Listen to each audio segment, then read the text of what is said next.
Hello everyone and welcome to a very nice game from the Aimchess Rapid Knockouts. This comes after the preliminaries. 181 player fought for the privilege to enter the top 8 and to fight for promotion. This is currently Division 2, and the winner of Division 2 or the top 4 will be upgraded to Division 1. And then Magnus Carlsen dropped out of Division 1.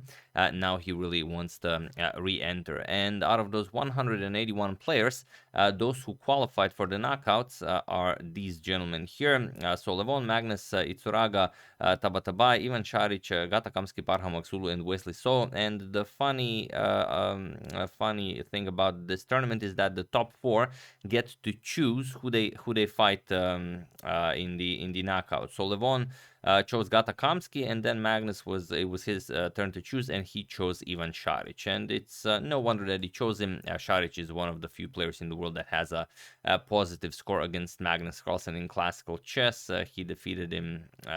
He defeated him in one game they played in 2014, and in 2015 in Tata Steel they drew their game. So of course Magnus takes up every opportunity he can where he gets to play against Ivan. So let's see what happened in this game. They played 2 games, and then of course you go into the next round. It's rapid, 10 minutes per player plus 2 seconds increment starting from move 1. Let's check it out. So Magnus has the white pieces, and he opens with e4, and that 99% of the time means that Saric will go for the Sicilian defense. He's a very aggressive player. Pawn to c5, knight to f3, d6, and now bishop to b5 check. Magnus tries the canal attack. We have knight to d7, pawn to a4, and now knight to f6. We have knight to c3 and g6, preparing to fianchetto the dark square bishop. Pawn to a5, Magnus grabs more space on the queen side, and now bishop to g7. We have castles by both players, castles, and now rook to e1. Pawn to a6 challenges the bishop, and Magnus just brings it back all the way to f1. Pawn to b5, and a captures on b6 en passant.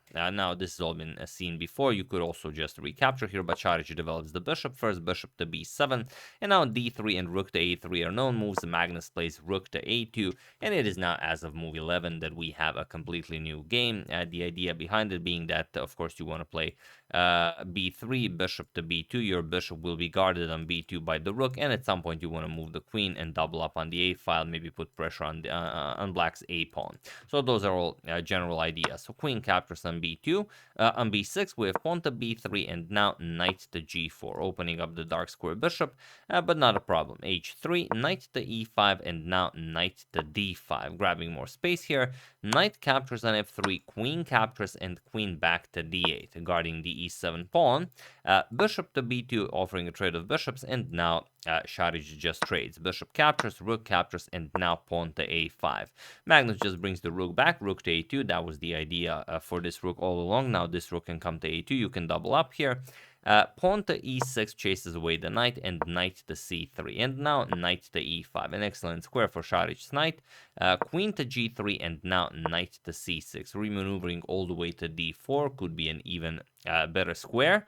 Knight to b5, stopping knight to d4, and now pawn to e5. We have bishop to c4, now pinning the df7 pawn, and now knight to d4, offering a trade. And Magnus can't really allow this knight to remain here. It's also putting pressure on that c2 pawn, so Magnus just captures.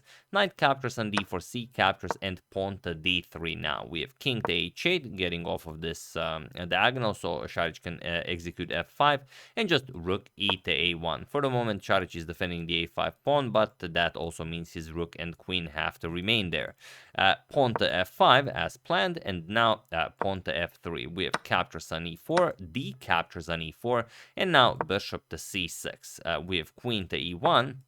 Now tripling up the attack against that a5 pawn, and now queen to g5. Saric gives up the pawn and shifts his attention to the king side. He wants to attack now the white king. It's not going to be easy to do this because you cannot advance any of the pawns, and you're just going to be down a pawn.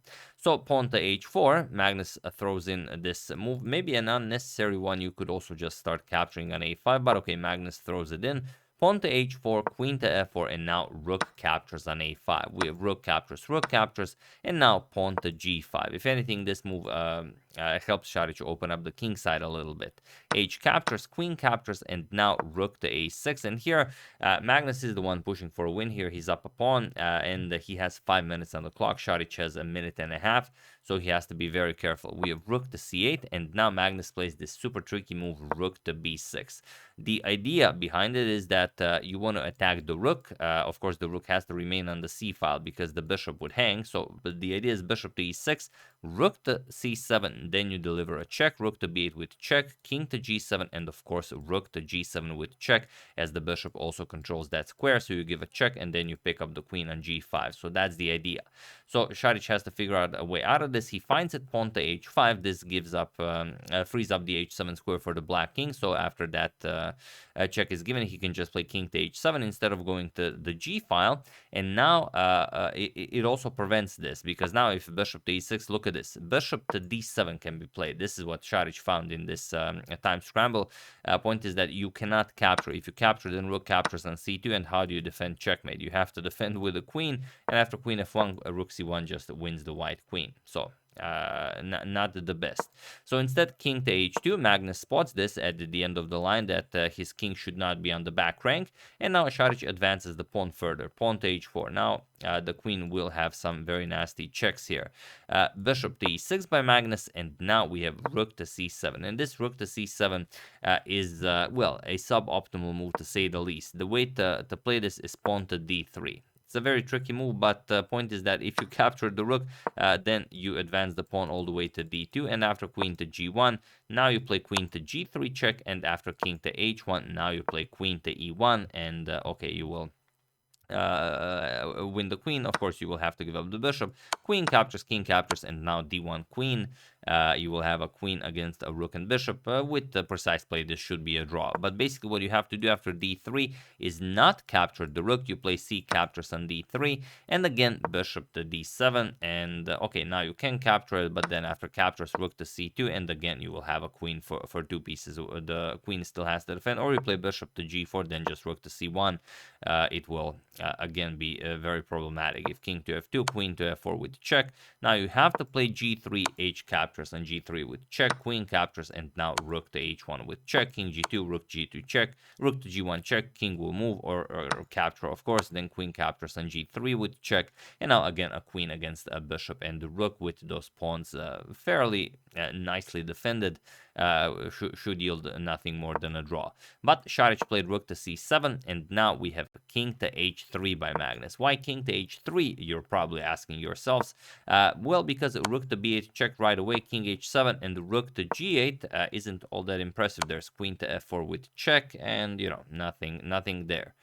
So king to h3 avoids any incoming checks, and now queen back to d8, guarding against rook to b8 check, bishop to f5, and now bishop to d7. Saric offers a trade of bishops, but now queen captures on h4 with check. There wasn't really a way to avoid this. We have queen captures on h4, king captures, bishop captures on f5, e captures, and the rook captures on c2, but now pawn to g4. Saric plays rook to c3, but Magnus just advances his king to g5, and now there's really nothing for you to do here. If you go back to try and defend against checkmate, then Magnus just collects here, and you have no counterplay. You cannot push. It's game over.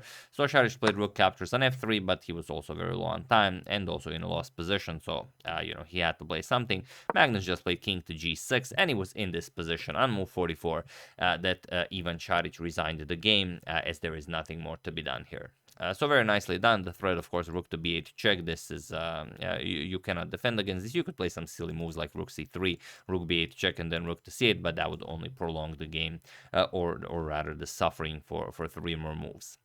So yeah, very nicely done by Magnus. Not just doing well in the preliminaries, but also winning the first game of the knockouts. We'll see what happens in game 2 against Ivan. And if you guys have any of your games, of your favorite games from the knockouts or the preliminaries, as there have been, you know, 181 games have been played, 181 players have been playing it, That's 362 games. If you have any of your favorite games, do use hashtag suggestion. I will check it out, and if it's a nice game, we're gonna show it most likely tomorrow. So yeah, that's the game. I hope you guys enjoyed it. Not too many variations, but it is rapid chess. We don't want to go too crazy, so I hope you don't mind that. I would like to thank Ricky Johnson, Farid Ravizaneh, Derek King, Alexander Yadrola, and Dean Bodenham for a contribution to my channel. Thank you a lot. I really appreciate it. As usual, you can check two of my previous videos here. Thank you all for watching, and I will see you soon, continuing with the coverage of Aimchess Rapid and whatever else happens in the chess world. Thank you all. I will see you soon, and have an excellent rest of your day.